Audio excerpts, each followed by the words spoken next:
उस ग्रेगोर नामी आदमी ने सारी आवाम को धोखा देकर मेरा गांव उस्मान के हवाले कर दिया। हमसे मुआहिदा करने की बात कहां से आ गई? क्योंकि वो एक अच्छा पादरी है निकोला, और ये भी कि वो एक बेहतरीन ईसाई है। यकीनी तौर पर हमारे अजली दुश्मन के मुकाबले में उसे हमारे साथ रहना चाहिए। मुझे ऐसा बिल्कुल नहीं लगता कोसिस। पादरी ग्रेगोर इस वक्त है कहां? उस्मान के साथ। दिमाग का इस्तेमाल किया करो निकोला। भूलो मत कि ये जंग एक सिलेबी जंग है। पादरी ग्रेगोर तुर्कों की सफ में अपनी जगह बनाने के बजाय वो मरना पसंद करेगा।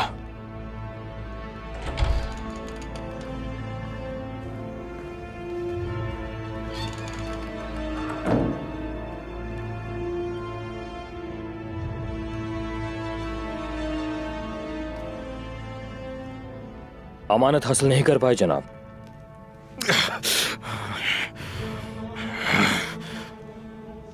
ये सुना तुमने? हमारा ये मंसूबा भी कामयाब नहीं हो पाया। तो अब समझ में आई कि हमें कितनी जरूरत है पादरी की। समूएल को बुला के लाओ मेरे पास। जी बेहतर है।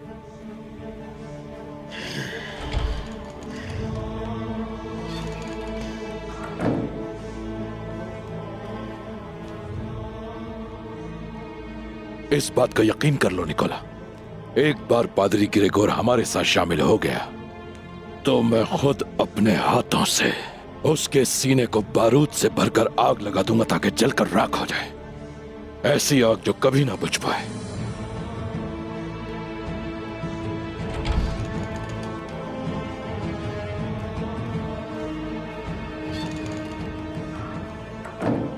जनाब, फौरन पादरी ग्रेगोर के पास पहुंच जाओ। सोत शहर की तबाही के लिए हमें ग्रेगोर की जरूरत है, और उससे कहना कि हम तमाम किलेदार स्लेब के साए में उसके मुंतज़िर हैं।